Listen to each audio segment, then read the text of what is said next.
এবারে মঞ্চে ডেকে নিচ্ছি কুমিল্লার সন্তান হাফেজ মুহিবুল্লাহ। আসসালামু আলাইকুম ওয়া রাহমাতুল্লাহি ওয়া বারাকাতুহু। ওয়ালাইকুম আসসালাম ওয়া রাহমাতুল্লাহি ওয়া বারাকাতুহু। হাফেজ মোহাম্মদ মুহিবুল্লাহ, ভালো আছো তুমি? জি আলহামদুলিল্লাহ। উস্তাদ জি আপনি কেমন আছেন? জি আলহামদুলিল্লাহ ভালো আছি আমি। তো আজকে আমরা তোমার কাছ থেকে পবিত্র কোরআনুল কারীমের একটি আয়াত তেলাওয়াত আমরা শুনব। তো সেটি যদি রমজান রিলেটেড হয় কেমন হয়? কেমন হবে? ভালো হয়। ভালো হয় না? জি তুমি পারবে ইনশাআল্লাহ। দেখি তো একটু তেলাওয়াত করো। আউযু বিল্লাহি মিনাশ শাইতানির রাজীম। বিসমিল্লাহির রহমানির রহিম। ইয়া আইয়ুহাল্লাযীনা আমানু কুতিবা আলাইকুমুস সিয়ামু কামা কুতিবা আলাল্লাযীনা মিন ক্বাবলিকুম লাআল্লাকুম তাত্তাকুন। আইয়ামান معدودات فمن كان منكم مريضا أو على سفر فعدة من أيام أخر وعلى الذين يطيقونه فدية طعام مسكين فمن تطوع خيرا فهو خير له وأن تصوموا خير لكم إن كنتم تعلمون. شهر رمضان الذي أنزل فيه القرآن هدى للناس وبينات من الهدى والفرقان فمن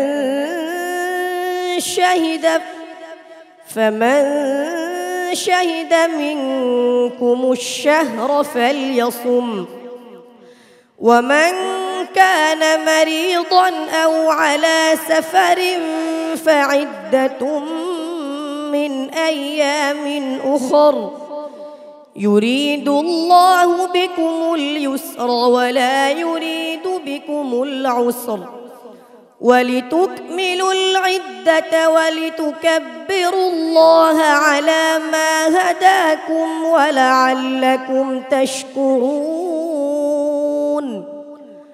وإذا سألك عبادي عني فإني قريب أجيب دعوة الداع إذا دعاني فليستجيبوا لي وليؤمنوا بي لعلهم يرشدون.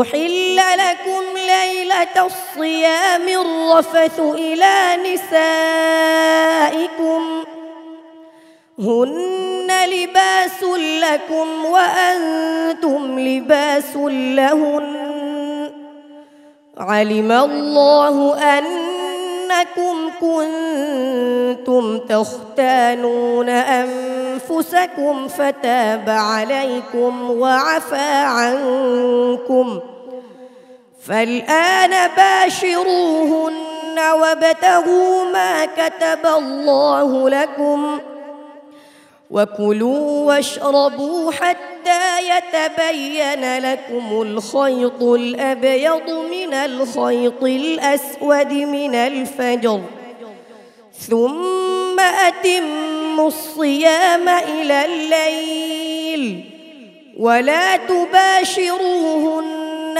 وأنتم عاكفون في المساجد تلك حدود الله فلا تقربوها كذلك يبين الله آياته للناس لعلهم يتقون. حسبك. صدق الله العظيم. মাশাআল্লাহ, তোমার তেলাওয়াত কেমন লাগলো? সম্মানিত বিচারক হাফেজ মাওলানা আবু ইউসুফ সাহেবের কাছে জেনে আসি। আমার মনে হয় তোমাকে আরো প্র্যাকটিস করতে হবে, আরো অনেক সাধনা করতে হবে, সাধনার অভাব। ধন্যবাদ। ওস্তাদুল হুফাজ। জি আলহামদুলিল্লাহ, আমাদের সম্মানিত চেয়ারম্যান সাহেব মহিবুদ্দিন তেলাওয়াত সম্পর্কে যে মন্তব্য করছেন আমিও তার সাথে একমত। আরও অ্যাক্টিভ হইতে হবে, সামনে আরও অগ্রসর হইতে হবে, তুমি চেষ্টা করে যাও। মুহিবুল্লাহ, ঘাবড়াবার কিছু নাই, আগামীকাল আরেকবার সুযোগ আছে। তোমার বড় ভাই হাফেজ আশরাফুল তার পরামর্শে আরো ভালো করবে ইনশাআল্লাহ। উস্তাদদের পরামর্শ মেনে চলবে। সবাই আমার জন্য দোয়া করবেন। আসসালামু আলাইকুম ওয়া রাহমাতুল্লাহি ওয়া বারাকাতুহু।